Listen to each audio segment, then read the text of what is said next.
guys, welcome back to Medical Coding with Blue.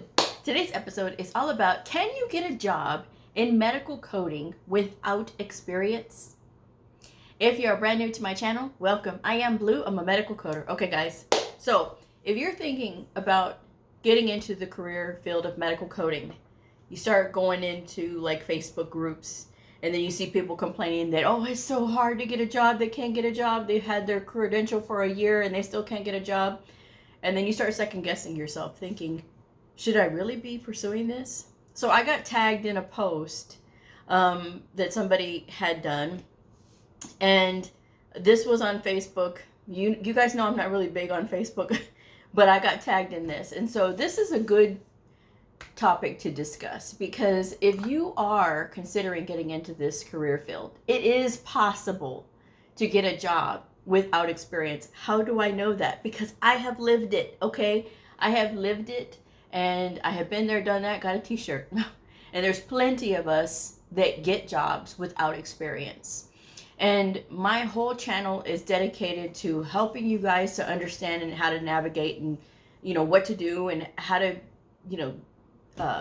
tips for your resume, tips for the interview, tips for getting prepared for the field. So it is possible, but let me read this and then we'll get into it. So here we go.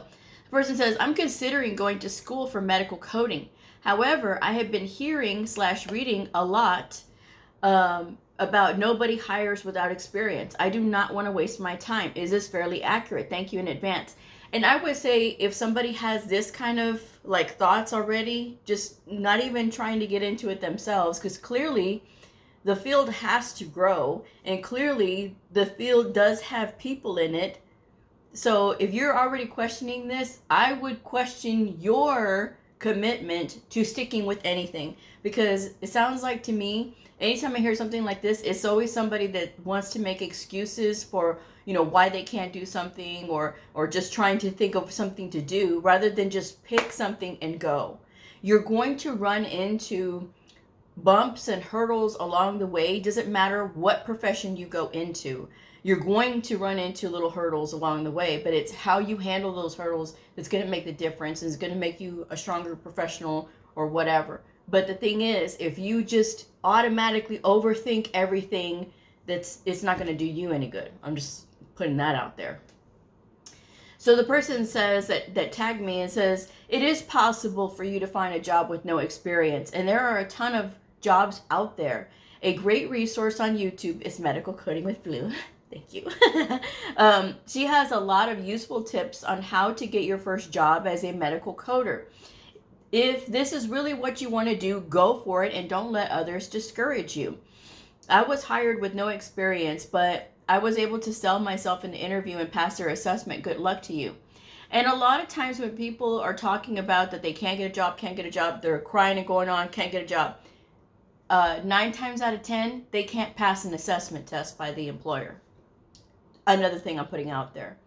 So this other lady comes on there, of course she's negative, and she says, don't waste your time or money. So if you have pursued medical coding and you haven't been able to find a job, and now you've just kind of soured to the whole experience, why are you wasting your time posting on a page about medical coding? Why are you wasting your time with that? If it's already wasted your time enough and your money enough, why are you continuing to waste time and be a part of this conversation? That to me is foolish. And you don't want to be listening to somebody whose actions are foolish, okay? If you heard what I said that their actions are foolish. If you don't want to do something, stop spending your time with it. Stop trying to discourage other people, because what happened to you is not going to happen to everybody else. Because sometimes, I will say this also, people get into these fast-paced medical coding programs that are like 2 months. Oh yeah, we can train you and we can get you on your way to this high salary. And people fall for it because they sell a dream. It's a business selling a dream. And then when they get into it and they figure out, oh, wait a second, there's a lot I have to learn, and I can't learn this in 2 months. Then they start panicking, and then you want to bad talk the industry. It's not your place to bad talk the industry when you don't even know anything about it. And again, when you solicit the opinions of foolish people like this, it's going to make you start second guessing, and then you're just wasting time. So let me continue on. This other person says, it can be a challenge to find a job in medical coding with no experience. However, do not be discouraged. Apply even though they're asking for experience. There are jobs. Most, not all, of those who are looking, most, not all of those who are complaining about not finding jobs are looking for a fully remote position. I like this lady. Working remote is a perk, but it isn't easy to come by in general, never mind right after certification. And that could not have been said any better, because that's the other thing too, is that a lot of people, when they start complaining that they can't find a job, is because they're trying to look for a fully remote position. And that may be why you want to pursue medical coding. But here's the thing. I have said this so many times on my channel. I talked about it earlier this week. I've talked about it last week, the week before, the month before that, and years before that. I have said, when you are brand new, you need time in the office to learn from other medical coders. I have also said that if you are on the East Coast or the West Coast, that it is difficult because there's a space issue.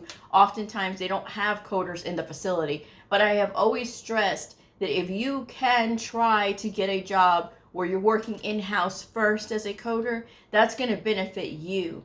And it's going to help you to become acclimated to the industry before you try to go off on your own coding by yourself. Because when you're at home remote and you're doing remote coding, you have to know that you're going to have to be self-reliant.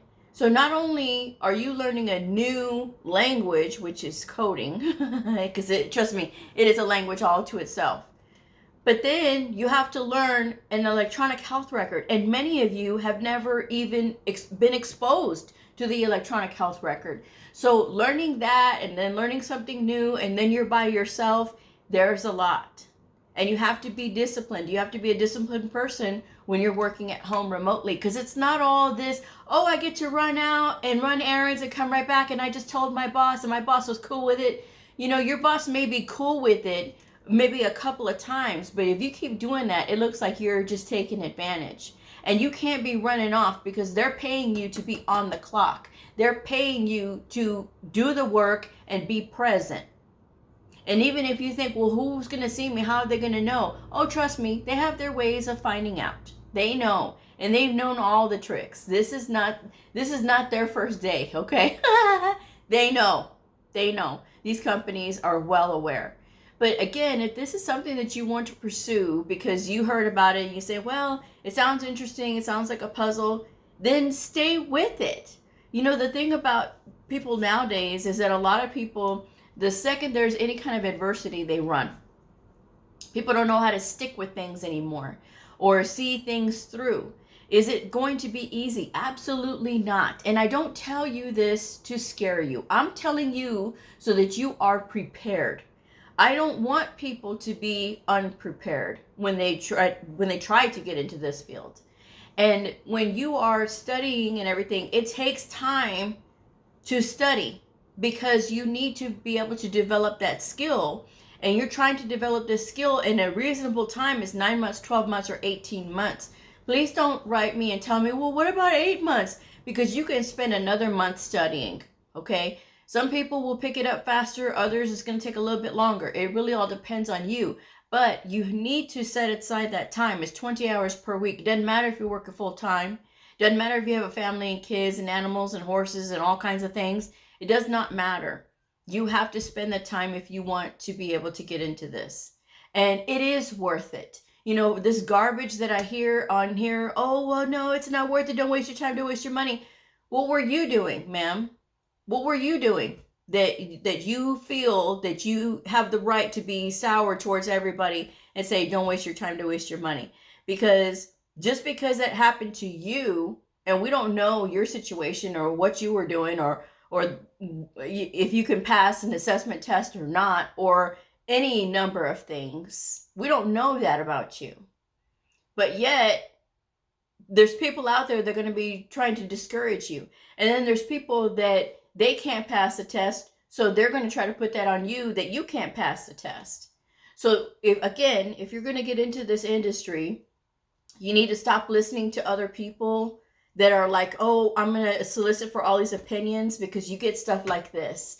Now, good thing about it is the majority of this is very positive, and I like this. And the other person says most places you can get your foot in the door with doing billing. And I have said this on my channel several times. I have several videos about alternative jobs to get into medical coding.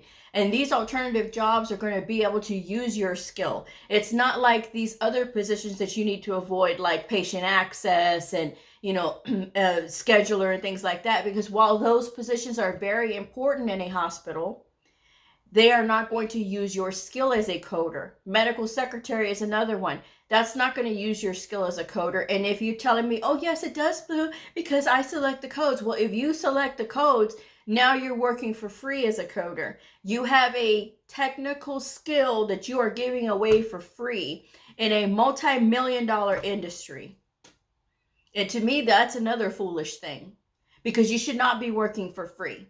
You have to maintain your credentials when you're a coder, and that requires you to get continuing education units. It requires you to stay continually educated. So not only are you spending time, but you're spending money as well. Don't give it away for free. That's why I tell people, don't even bother with those medical secretary positions. Because like, as I said in that other video when I talked about that, don't waste your time with medical secretary, because if those people like you in that position, you will not move. HR will not help you to move. And the lady confirmed what I said. She said, you're right, Blue. That happened to me for 4 years. I tried so hard to get out of there, and I was, giving my skill away, and HR didn't want to help me to move. All my supervisor blocked me from leaving.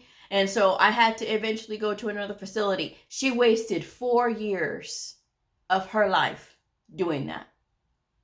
Don't let that happen to you. That's why I have my channel the way that I do, where I just give you all the straight talk. Is it always well received? No, because some people can't handle the truth. And if that's you, I'm sorry for you, because this is the real world. And this is where this industry, I love this industry so much. It means so much to me because, number one, I didn't know what it was when I got into this.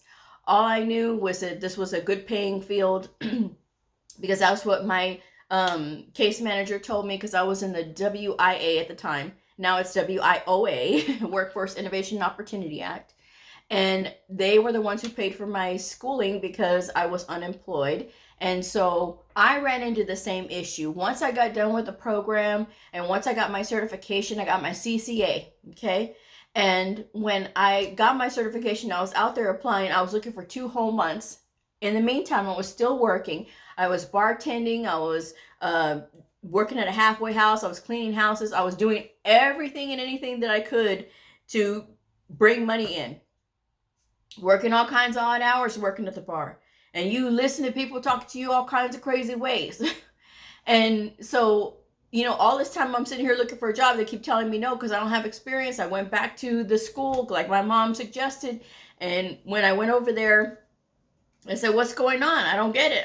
I got a certification. I know what I'm doing. Like, why can't I get in? And so the principal of the school, he was like, well, I have a friend who has a temp agency. And if you go to this temp agency, you can get experience by going on these assignments. And while it's not permanent employment right now, it's still going to give you filler for your resume. So that way you can have some substance on your resume when you're out there. And they could say, okay, well, she's already learning. She's getting her foot in the door and we can take her on. And that's exactly what happened. Within a week of me going to that temp agency, I went over there, submitted my application. They gave me an assessment test, passed the assessment test. They told me give them a week. And a week later, I had a call for a job. It was a 3-month assignment working at the Cancer Therapy Research Center. And I did that. And then after that was done, I got put on the other assignment. I was there for 8 months, and then I got here to my forever home. And I got here to my forever home because I had been applying. Once I had that time in, I was there like 6 months. And it was, I got the interview at 6 months for my forever home here. And I didn't get selected on that round, even though it was a really good interview. And when that job opening opened up again, 2 months later, boom, here I am in my forever home within a year's time. So it is possible to get your first job without experience. I didn't have experience. I had never, ever been in the medical field at all. I didn't want anything to do with the medical field when I first got in it because, again, I didn't know. I thought that medical coders, had hands-on contact with patients, and we don't, obviously. But I didn't know that when I first started. But again, I wasn't out here asking everybody, Sue Jane and Sally, for their opinion on what I should do with my life. So that's what you should do too. You should avoid getting everybody else's opinion. If this is something that you want to do, then you do it. Don't worry about what everybody else is saying, because other people who are not getting jobs, they're not passing an assessment test. An assessment test is going to be an assessment of your skills. So every place is different. There's no way to prepare for these really, unless you have those basic skills already in your mind, like anatomy, medical terminology, and then the coding. They'll let you use your coding manuals, of course. Sometimes they let you use an encoder, and it's very simple to use. But if you already know those basic skill things, that's going to be the only way you're going to be able to pass an assessment test. Again, people who guess their way and do the process of elimination on their actual exams and they're able to pass that way have a false sense of confidence when they're out there. And so then when they fail an assessment test, because the real world is not multiple choice and you have to know this stuff, then it's a rude awakening. So think about that. A person who's complaining like that is probably not able to pass an assessment test. They're also probably not able to pass a background check. That's also a problem out there where a lot of people, when they're applying for these jobs in coding, they think that they can have all kinds of stuff in their background and it's not a big deal. And oh yeah, let me take a tinkle test. Some of them can't even pass a tinkle test. I don't need to explain what a tinkle test is. Y'all can kind of figure that out. But there's people who can't pass a tinkle test. If you can't pass a tinkle test, it doesn't matter why you use that stuff, okay? Doesn't matter. So you can't pass a tinkle test, then you can't get in, because everybody has to be of sound mind. You are working with protected health information that is protected by law. So you have to be of sound mind to be able to do that. Not only that, take a look at the AHIMA Code of Ethics, and you'll also see that every coder has to be of sound mind when they're working with these records. So these are some of the 3 reasons. The other 4th reason is the one that lady said, which was most of these people are trying to apply for 100% coding, remote coding jobs. Okay, if you don't have experience, it's going to be harder to get in when you are trying to look for a remote coding job right out the gate, because you have no experience. You're going to need help when you first start. You are going to need help. And you're not going to have the time to sit here. Nobody's going to have the time to sit here and go back and forth with you on instant messenger and things, trying to get you to understand what you're supposed to be doing. Because when you're working at home, you're already supposed to know. And the other reason that people can't find a job is because some people, they come into this field thinking that they're going to get this really high salary because that's what the school sold them, not thinking that that number is up to whatever this high salary is. Up to means that that's not where you're starting. Now, do I think that you should start at $10 per hour? No, I don't think so, because we're worth more than that. But we never talk about money and specifics on my channel. Never have, never will. Because again, this is how these places, they sell the field. And what I may think is a good starting salary, you may not think is a good starting salary. What I may think is not a good starting salary, you may think is a good starting salary, because depending on what industry you're coming from, right? It could be a step up. Now, for my nurses and my other technically trained folks that try to come in and they're like, well, it's just too low. Okay, ma'am, sir, do you think that you're going to start out where you are currently making that money, where your current salary is right now? No, because you had to work up to that salary. It is the same thing with coding. But here's the good news.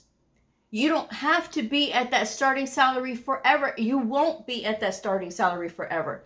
I will tell y'all, again, within that year, I went from what I made at the Cancer Therapy Research Center. I got a big jump. This was not a few cents. This was a big jump when I went to my second position. And then when I came here to my forever home, again, another big jump. Again, not cents, a lot. These were big jumps. But when I was getting in, the whole goal is to get in. Get that experience, get that exposure, so that I could take that and move on to the next position, which is exactly what I did. But a lot of you, again, you're going to be preoccupied with, well, no, it's not enough money. Again, you don't have to stay there. Getting the job wherever you can get hired on first, right? Getting the job, getting your foot in the door, taking the time to get your experience there, whether it is 4 months or 6 months, and then moving on because you're still continuing to apply because now you've had experience. That's going to do you good. Now, before you say, well, Blue, I would feel guilty about leaving an employer. Employers are, they're going to take care of themselves.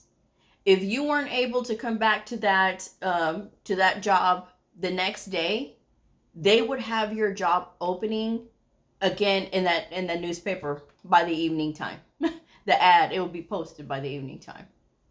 So they will be okay. You know, it's just us as human beings. Sometimes we feel guilty, and it's understandable. But again, in this, when you're getting in and you're trying to find your forever home, that's something that you need to be open to, allowing yourself to have this exposure to these different experiences. So that way you can learn. But it is possible. But again, don't waste your time. It's a waste of time to sit here and solicit other people's opinion, because while the majority of these comments were very positive, you have that one. There's always that one that's going to sit here and try to trash talk it and everything. And I will say this also, you know, the health information field, medical coding, medical billing, records and things like that, this is one of the most misunderstood industries, where people think that they know about what we do, and they have no idea. They have no clue. I have heard from many nurses who have said that, oh, they thought coding was this, this, and this. And then when they got into it, they were like, wow, it's a lot harder than I thought. And then some of them will say this is going to be a cakewalk, because they think that they know and they don't know. Or I will hear from somebody who's interested in coding, and they'll talk to me, but then they say, well, I talked to a nurse friend of mine and they said that this is going away. If I was to believe that, I would not be here with all of you today, because they told me that back when I first started, and I got certified in 2008. Think about that. And it's still here. Coding is still here. There are plenty of jobs. And you also have to keep in mind this, that coders are called different names at different facilities. Sometimes we're called medical records technicians. Sometimes we're called medical coders. Sometimes we're called revenue cycle technicians. There's a lot of different names. So sometimes if you're only looking for a medical coder, you may not find a lot of jobs. But once you start changing the name and you start really looking at the job listing and reading what it's asking for, so that way you could see, okay, this job, this is a coder job. then inpatient coder, outpatient coder, profi coder, ER coder, urgent care coder. I mean, they're called all kinds of names. But again, when you do your research, then you'll find out, oh, okay, now I get it. But don't listen to people who think that you can't get a job without experience. And there's also the other alternative jobs. There's tons of videos on my channel where I talk about the alternative jobs for new medical coders. And that is like prior authorizations.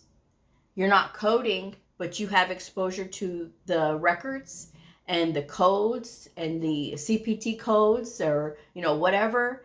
And for example, right, CPT, and then you call the insurance company. Well, now you're getting a well-rounded introduction to coding, right?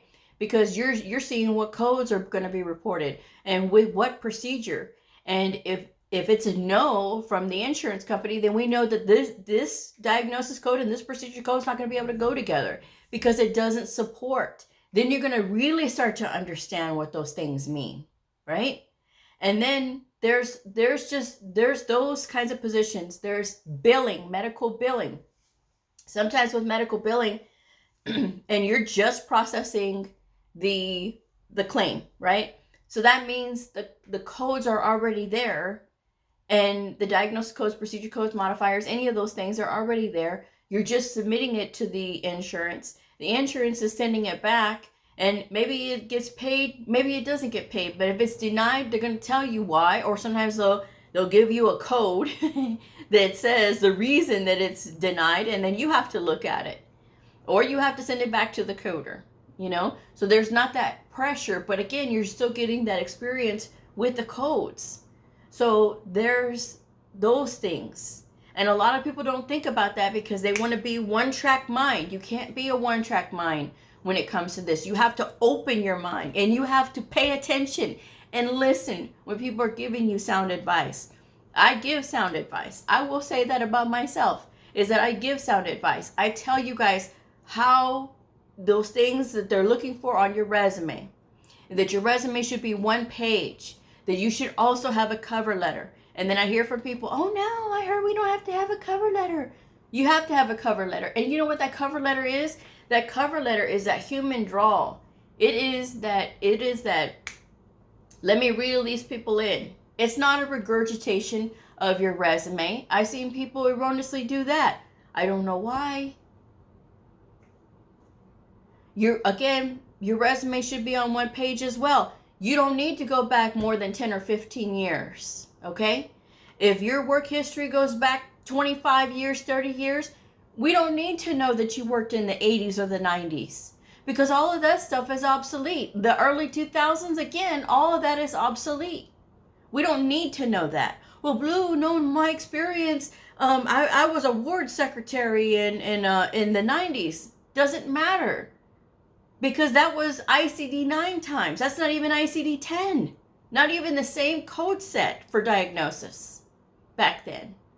So it doesn't matter. And that stuff, do you think that you really remember all that stuff from way back when? No. 10 to 15 years back.